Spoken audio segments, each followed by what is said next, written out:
Ghost in the Shell. Was it good, or was it way too philosophical for its own good? Let's talk about it in my spoiler-free review.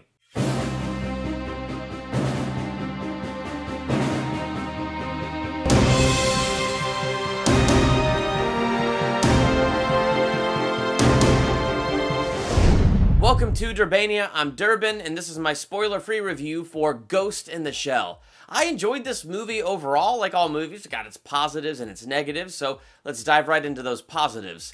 One of the things I really liked about this movie was the musical score. It enhanced whatever scenes we were going through, the fight scenes, the war scenes, the deep philosophical thinking scenes. I thought it had a really great musical score. The visuals in this movie were absolutely incredible. But you see, I'm a sucker for movies that take place in the future and showcase futuristic technology. So if the CGI, the graphics, and all the stuff they do to create that technology looks good, I'm already a sucker for it. Like, I love futuristic, philosophical movies. So, like, that's already a plus for me, and I really enjoyed the visuals in this movie. When it comes to acting, I think everybody did a good job. If you saw the anime in 1995, I don't think you'd be unhappy with anybody's performances. Scarlett Johansson, her performance in this was basically her performance from Lucy. I didn't like Lucy at all whatsoever, but I understood her performance in that. The smarter and otherworldly she got because she was so smart in that movie, the less human she was, so the less she felt like a human.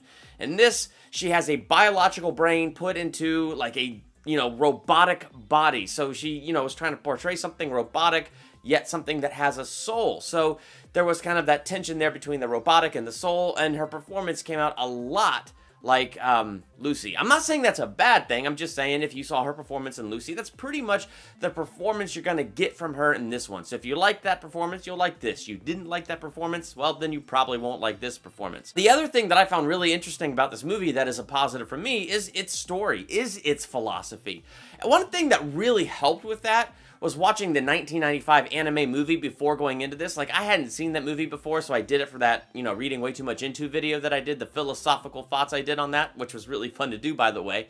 Now, having that movie made my experience in the theater with this a whole lot different because I had things I was thinking about already going into this. I had hopes for the story, having seen the anime that I was hoping to see in this. So I had things that I was looking for and things that were different than the anime that I liked. I was like, oh, that's kind of cool the way that they did that, the way they interpreted that. So there was different ways I was looking at it. The scenes that were pretty identical to the anime, I thought was an awesome tribute to it, and I thought looked really great on the screen.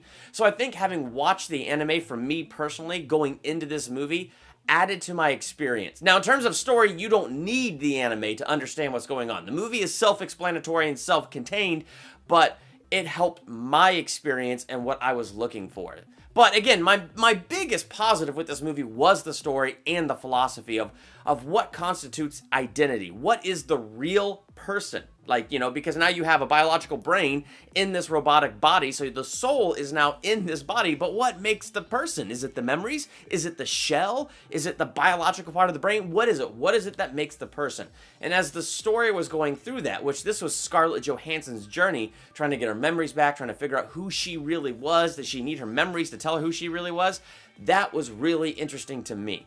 The one negative I can think of, diving into the negatives, is there are parts of this movie where it just feels long. It does get a little bit too heady in some places, and especially the middle, it feels like things slow down a lot.